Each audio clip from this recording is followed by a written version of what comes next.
할렐루야, 사랑하는 성도 여러분, 6월 23일 목요일 아침 아까비 시간이 돌아왔습니다.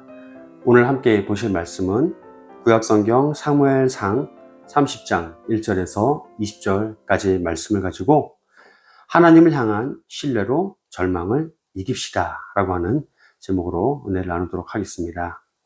오늘 본문을 보시면 다윗은 사울의 위협을 피하기 위해 어쩔 수 없이 블레셋 땅 가드왕 아기스에게 몸을 의탁하게 됩니다.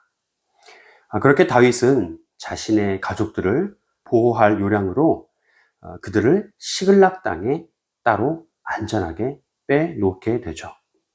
하지만 아무리 어쩔 수 없는, 내 힘으로 어떻게 이길 수 없는 그러한 불가항력적인 상황이라 할지라도 하나님을 대적하는 그런 이 블레셋에게 자신과 가족들의 그 안위를 맡기는 것은 하나님께서 보시기에는 그런 온당한 처사는 아니었다라고 할 수 있습니다. 그래서 우리는 이 내용을 통해서 다음과 같이 적용하기 원하는데요. 그것은 바로 우리 역시도 누구에게나 언제든 그런 위기에 내몰리고 또 궁지에 갇힐 때가 있다라는 사실입니다. 그렇지만 그 위기를 모면하기 위해서 비양심적이거나 또 하나님께서 기뻐하지 않으시는 그런 해결책을 우리는 절대로 구해서는 안 된다라고 하는 이런 내용을 우리가 적용점으로 말씀을 드립니다. 여러분, 마귀 사탄은요, 참 희한하게도 이처럼 우리가 위기에 처해 있을 때 우리에게 더 가까이 찾아오곤 합니다.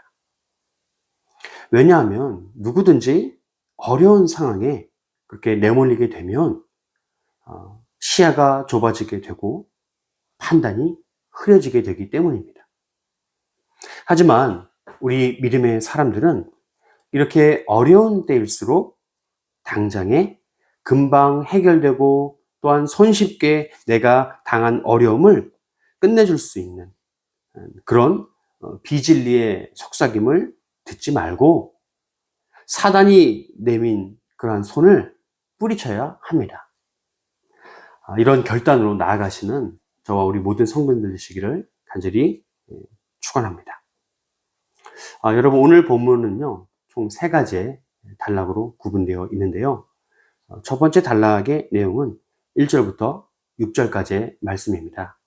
그 내용을 보시면 블레셋 방백들의 의심을 사게 된 이 다윗과 그 일행들은 이 가드왕 아기스의 도움으로 이스라엘과의 전투에 참여하지 않고 사흘 만에 가족들이 있는 거리를 대략 오늘날 단위로 환산해 보면 약 80km 떨어진 그런 시글락 땅으로 돌아오는 여정을 갖게 됩니다. 그러니까 다윗과 그 일행들은 이 아벡에서 돌아오는데 무려 이틀 동안 40km씩, 즉 이 100리씩 총 이틀 동안 200리 길을 걸어서 돌아온 것이죠. 꽤 먼 거리를 쉬지 않고 달려오듯 그들은 돌아온 것입니다. 그런데 시글락에 돌아온 다윗과 일행은 놀라움과 슬픔을 감출 수 없게 되었습니다. 왜냐하면 블레셋 족속이 이스라엘과 전투하기 위해 아벡에 진치고 있는 동안에 에서의 후손, 즉 그들 에서의 후손인 에돔 족속의 일부인 아말렉 족속이 시글락 땅에 쳐들어온 것이죠. 그렇게 시글락 땅에 쳐들어온 아말렉 족속들은 도시를 불태우고 그곳 사람들을 죽이지는 않았지만 모두 사로잡아 가버렸습니다. 그 안에는요, 다윗의 가족들도 포함되어 있었고요. 또 다윗을 따르는 백성들의 아녀자들과 어린 자녀들이 또한 그들의 대부분이었습니다. 그 허망한 광경 속에 4절이 증거하는 것처럼 다윗과 백성들은 너무 울어서 눈물이 다 말라 더 이상 눈물이 나오지 못할 때까지 울었다라고 증거하고 있습니다. 그렇게 너무 슬퍼했던 것이죠. 그러다가 그런 이 슬픔이 마침내 다윗을 향한 원망으로 바뀌게 되어서 다윗을 따르던 그 백성들은 6절에서 증거하는 것처럼 돌로 쳐서 다윗을 죽이려 했습니다. 그런데요, 참으로 놀라운 대목이 바로 이어지는데요. 그것은 무엇이냐? 바로 이러한 자신의 목숨이 왔다 갔다 하는 다급한 상황 속에서도 다윗은 그들을 피해 도망하기보다 하나님 앞에 엎드리는 선택을 했다라고 하는 것입니다. 그렇게 다윗은 하나님 앞에 묻고 엎드림으로 힘과 용기를 얻게 되죠. 6절 말씀을 함께 보실까요? 백성들이 자녀들 때문에 마음이 슬퍼서 다윗을 돌로 치자 하니 다윗이 크게 다급하였으나 그의 하나님 여호와를 힘입고 용기를 얻었더라. 아멘. 그렇습니다. 사랑하는 새벽 성도 여러분, 우리도 이처럼 나와 생사고락을 함께한 내 동료들에게조차도 어려운 상황에 내몰리게 되면 오히려 그들이 나를 비방하고 심지어 나를 해하려 들 때가 있을 수 있다라고 하는 사실을 우리는 반드시 깨달아야 합니다. 하지만 그때 바로 그런 위기의 순간에 우리는 스스로 낭망하거나 자포자기하는 것이 아니라 오직 하나님께 엎드려 그 위기를 헤쳐나갈 힘과 용기를 구해야 합니다. 여러분, 하나님께서는요, 바로 이 점을 우리에게 요구하고 계십니다. 다윗은 사울로부터 찾아온 그 위기를 자신의 인간적인 기질과 생각으로 블레셋의 몸을 맡겨 위기를 모면하려 하는 듯 했으나 하나님께서는 다시 더 큰 위기를 그에게 주셔서 결국 하나님의 뜻대로 위기를 모면하는, 그렇게 할 수밖에 없는 결정을 내리게 하신다라는 사실을 우리는 기억해야 합니다. 여러분, 이것이 바로 당신의 일꾼을 단련시키시는 하나님의 일하심이라 할 수 있습니다. 그 하나님의 일하심의 방법을 깨닫는 그러한 은혜가 우리 가운데 있기를 간절히 소망합니다. 이어서 두 번째 단락인데요. 두 번째 단락의 내용은 7절부터 15절까지의 말씀인데, 다윗은 자신과 함께한 제사장 아비아달에게 에봇을 가져오게 하고 그것을 통해서 하나님께 자신이 아말렉을 따라잡을 수 있을지에 대한 여부를 묻습니다. 여기에 하나님께서는 이 물음에 내가 아말렉을 따라잡을 수 있을 뿐만 아니라 사로잡힌 사람들까지 다 구원하게 될 것이다 라고 하는 응답을 주십니다. 이처럼 하나님께서는 자신에게 물어오는 사울에게와는 다르게 다윗에게는 묻지 않은 것까지 친절하게 응답하시는 모습을 우리가 보게 됩니다.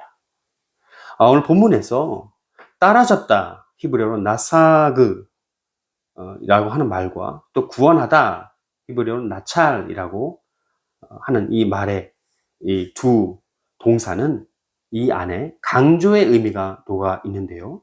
이것은 바로 불안해하는 다윗의 마음을 안심시켜 주시는 하나님의 배려라고 우리는 깨달을 수 있습니다. 즉, 이것만 보아도 이미 하나님의 마음에는 사울이 아니라 다윗을 왕으로 세우실 계획의 초석이 그 밑에 깔려 있다라고 하는 그러한 하나님의 의도를 우리는 엿볼 수 있습니다. 그렇게 하나님께 응답받은 다윗은 아말렉을 추격하게 되죠. 하지만 얼마 지나지 않아 또 위기가 찾아오게 됩니다. 그것은 바로 자신을 따르던 군사 600명 중에 200명이 실신하듯이 지쳐버려서 이미 이틀 길을 밤낮 없이 꼬박 달려오고, 그 80km의 길 200리를 달려오고 또 달려가야 되는 그 과정 가운데서 너무나 지쳐서 그 200명이 도저히 갈 수 없는 상황에 부딪히게 되어서 포기해버리는 그러한 사태가 벌어지게 되는 것이죠. 이것을 우리는 설상가상, 산 넘어 산이라 표현할 수 있습니다. 가뜩이나 수가 부족한데 중도에 포기해버리는 인원까지 생겨버리는 이러한 어려움이 또한 찾아오게 된 것이죠. 하지만 다윗은 바로 오늘 이 말씀 사무엘상 14장 6절에 하나님의 구원은 사람의 많고 적음에 달려있지 않다라고 하는 누구의 고백입니까? 앞전에 이 요나단의 이 말을 마치 들은 것처럼 남은 400명과 함께 다시 아말렉을 추격하는 고비를 당기게 됩니다. 여러분, 바로 이런 포기하지 않는 믿음, 하나님의 약속을 굳게 붙잡고 나아가는 그런 믿음을 소유하는 우리가 되기를 간절히 소망합니다. 그렇게 아말렉을 추격하던 다윗 일행 앞에 아말렉 주인에게 버림받아 3일 동안 굶고 또한 지쳐서 초죽음이 된 그런 병든 이집트 소년이 나타나게 됩니다. 다윗은 그 소년을 발견하고 그 소년에게 음식과 물을 주고 그를 구해줍니다. 그리고 그 이집트 소년은 그것에 대한 감사의 대가로 자신을 죽이지도 않고 다시 아말렉에게 넘기지 않으면 않기를 원합니다라고 하는 그 조건을 내걸고 응답을 받고 그것을 확인한 후에 아말렉 군대가 있는 위치를 다윗에게 알려줍니다. 여러분, 오늘 두 번째 적용점인데요. 이처럼 하나님께서는 위기 가운데서도 의외의 도움을 주셔서 위기를 모면하게 하신다라고 하는 사실을 우리는 깨달아야 합니다. 이런 하나님의 도움을 포기하지 않고 그 도움을 구하는 우리가 되기를 간절히 소망합니다. 이제 마지막 단락입니다. 마지막 단락은 오늘 본문 16절에서 20절까지의 말씀인데요.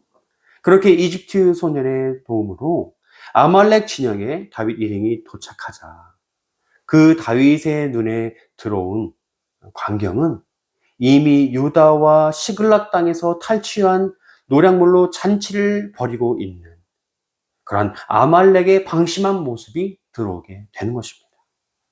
다윗은 이 기회를 놓치지 않고 그의 군사 400명과 함께 새벽부터 이튿날 해 저물 때까지 그렇게 하루를 꼬박 싸워 낙타를 타고 도망한 400명의 소년들을 빼놓고는 말씀이 기록하기를 모두 죽였다라고 그렇게 증거하고 있습니다.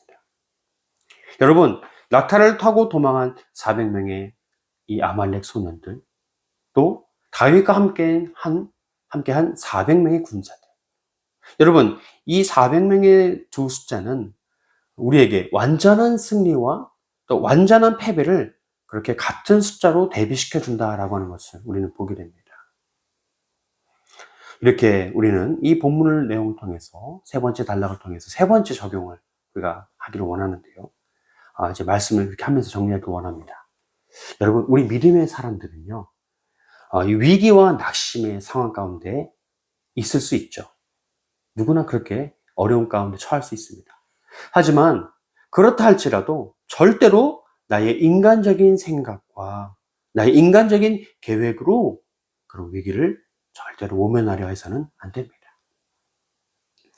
심지어 나와 생사고락을 함께하는 것처럼 그렇게 친한, 가까운 그런 내 동료들도 때로는 그런 위기에 대해 나를 외면하고 배신할 수 있습니다. 그럼 그럴 때 우리는 어떻게 해야 할까요? 복수를 해야 할까요? 그렇지 않습니다. 우리는 내 생각을 누르고 나의 계획을 버려야 합니다. 그리고 하나님 앞에 납작 엎드려 하나님께 묻고 답을 구해야 합니다. 바로 이런 하나님을 향한 신뢰가 바로 그 절망을 이기게 할 수 있다라고 하는 사실을 우리는 세 번째 적용점으로 나누길 원합니다. 그렇게 하면 우리 하나님께서 고난으로 인해 잃어버린 우리의 모든 것들을 다시 그대로 회복시켜 주실 것입니다. 이런 기대와 소망으로 승리를 경험하는 저와 우리 모든 성도들 되시기를 다시 한번 주의 이름으로 축원합니다. 기도하시겠습니다. 사랑의 하나님, 감사합니다. 언제라도 내가 때론 지금이라도 위기와 절망 가운데 있다 할지라도 사랑하는 주님, 그때마다 나의 계획과 생각으로 그 위기를 벗어나려 하지 않게 하여 주시옵소서. 오직 하나님을 향한 신뢰로 절망을 이기게 하시고 모든 것을 다시 회복시켜 주실 그 하나님만 의지하게 하여 주시옵소서. 감사드리며 예수님의 이름으로 기도드리옵나이다. 아멘. 네, 오늘도 말씀을 기억하시면서 승리하시고 내일도 귀한 아까의 말씀으로 함께 나가시겠습니다. 감사합니다.